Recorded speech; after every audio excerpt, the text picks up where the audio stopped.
अस्सलामु अलैकुम। देखिए, आज हम ये बताने जा रहे हैं कि जैसे हमारे बच्चे होते हैं, तो हम सोचते हैं अभी छोटे हैं, तो उन्हें खेलने दें, कूदने दें, जो भी कर रहे हैं उनको हम छूट दे देते हैं कि चलो बच्चा है। हम यही सोचते हैं कि हमारा छोटा बच्चा है, उसको कभी करने दो, थोड़ा बड़ा होगा तो फिर वो उस लाइन पे आ जाएगा, दीन इस्लाम समझने लगेगा, दीन इस्लाम में चला जाएगा, तो हम इस तरीके से उनको छोड़ देते हैं।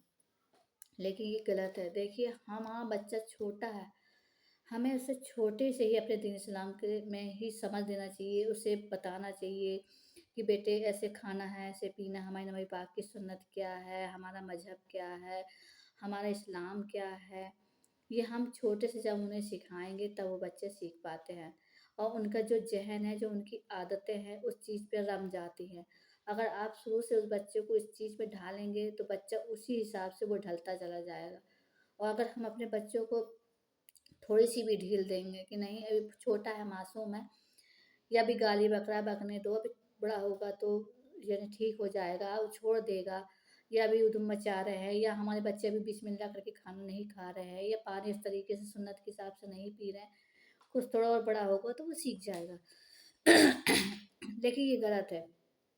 देखिए, हमें अपने बच्चों को छोटे से ही ये चीज़ें सिखाना चाहिए कि बेटा बैठ के पानी पियो, बिस्मिल्लाह शरीफ पढ़ के पानी पियो, अल्हम्दु शरीफ बोलो। जो हमारे नबी पाक की सुन्नत है हम भी करें, हम अपने बच्चों को भी सिखाएँ, छोटे से सिखाएँ। अगर हम नहीं सिखाएँगे तो वो उस जगह पे नहीं पहुँच पाएँगे, उनका दिमाग उस जगह पे नहीं हो पाएगा कि हमारा दीन क्या है या हमें किस तरह से खाना-पीना चाहिए, हमें नबी पाक की सुन्नत क्या है। देखिए, इस बात पे हम आपको एक कहानी बताने जा रहे हैं, आप इसको सुनिए, इसका मतलब आप लोगों को समझ में आएगा कि हाँ, वाक़ई अगर जिसकी जो आदत पड़ जाती है, तो वो नहीं जाती है। देखिए, एक राजा था और वो यानी कि बहुत बड़ा बादशाह था। तो जो राजा था तो इतना बड़ा उसके पास दौलत थी, इतनी दौलत थी कि वो किसी को भी अपना लेता था या किसी से लड़की से भी शादी कर ले, कुछ भी है, वो अपनी दौलत पे नाज़ करता था। तो एक दफ़े वो बैठा हुआ था अपने दरबार में, तो एक फ़कीरनी यानी एक भीख माँगनी, एक औरत आई वहाँ पे भीख माँगने। तो वो भीख माँग रही थी, तो राजा साहब वहाँ बैठे थे, तो उन्होंने देखा उसे, वो औरत बहुत ही खूबसूरत थी, देखने में इतनी खूबसूरत थी कि राजा का उस पे दिल आ गया। राजा ने सोचा कि मैं इस लड़की से शादी करूँ क्योंकि मेरे पास तो दौलत है, ये तो भीख माँगती है तो मैं इसको रानी बना के रखूँगा।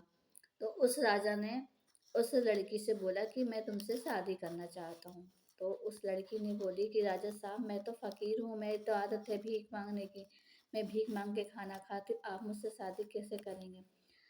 तो राजा ने बोला कि देखो, मैं कुछ भी कर सकता हूँ, मैं कुछ भी कर सकता हूँ, मैं एक गरीब से भी शादी कर सकता हूँ, एक रईस से भी शादी कर, वो मेरी मर्ज़ी है। मैं तुमसे शादी, आप ये कहो कि आप मंज़ूर कर रही हैं कि नहीं? उन्होंने बोला ठीक है, आपकी मर्ज़ी है तो मैं आपसे शादी कर लूँगी। तो उसने शादी कर ली। उसको बढ़िया रानी बना के रखे, राजमहल में रहती थी, अपनी रानी बना के रखती थी। तो जब वो खाना खाते थे वो लोग, तो रानी भी साथ में खाना खाती थी। वो खाती थी ज़रूर खाना, लेकिन कुछ दिन तक राजा देखा कि ये तो कितनी खूबसूरत थी, लेकिन वो कुछ दिन पे दिन दुबली होती जा रही थी। दुबली होती जा रही थी, उसका दिन ब दिन वज़न घटता जा रहा था। तो वो बोला कि इतने जब वो भीख माँगती थी, तो वो इतनी तंदुरुस्ती भी थी और इतनी अच्छी थी, कितनी खूबसूरत थी और जब से मेरे पास आई है, तो ये दुबली होती जा रही है और उसको जैसे खाना ही नहीं लगता, जो कि मैं इतना बढ़िया-बढ़िया खाना हमारे घर में बनता है। हम तो राजा-महाराजा हैं, इतना कोई चीज़ की कमी नहीं है। जो खाना है वो खाए, जो फल खाना है वो खाए, दूध पीना है पी सकती है, कुछ भी इसको जो भी चीज़ चाहिए इसको मिलेगा। लेकिन फिर भी ये दुबली होती जा रही है। एक दिन रानी से राजा ने बोला कि तुम इस तरह से दुबली क्यों, तुम्हें कोई टेंशन है? उन्होंने बोला नहीं। रानी ने बोला कि राजा साहब, मैं आपसे एक गुज़ारिश करना चाहती हूँ। तो बोले ठीक है, क्या तुम्हें चाहिए? बोले मुझे कुछ चाहिए नहीं है, मैं अपने कमरे में खाना खाना चाहती हूँ, मैं किसी के साथ खाना नहीं खाना चाहती हूँ। तो राजा ने बोला ठीक है। तुमको हम अपने आपके कमरे में पहुँचा देंगे, आप अपने कमरे में खाना खाइए। तो वो रोज़ डेली क्या करती थी, अपने कमरे में नौकरों से बोल देती थी कि हमारे कमरे में हमारा खाना पहुँचा दिया करो। नौकर लोग उसके घर में खाना पहुँचा देते थे और वो रोज़ खाती थी। वो रोज़ अपने महल में ऊपर कमरे में खाना खाती थी। कुछ दिन के बाद राजा ने क्या देखा कि वो रानी पहले जैसी फिर हो गई। वो तंदुरुस्त भी हो गई, अच्छी दिखने लगी, उसका वज़न भी बढ़ गया। राजा साहब ने बोला कि ये तो हमारे साथ खाना खाती थी, तो ये तो दुबली हो गई थी। आखिर माजरा क्या है कि जो ये अलग से खाना खाने लगी है, तो ये तंदुरुस्त हो गई है, ये सही हो गई है। आखिर मैं देखूँ तो ऐसी क्या बात है जो अकेले कमरे में ये क्या करती है? राजा सामने ने नौकर से बोला कि जाओ उसके कमरे में खाना दे आओ। नौकर जाके खाना दे आया। राजा साहब चुप्पे से थोड़ी देर के बाद गए। वहां से उन्होंने चुपके से देखा तो रानी क्या करती थी। रानी के कमरे में बहुत सारी ताकें थीं, जैसे अलमारी इसको कहा जाता थी।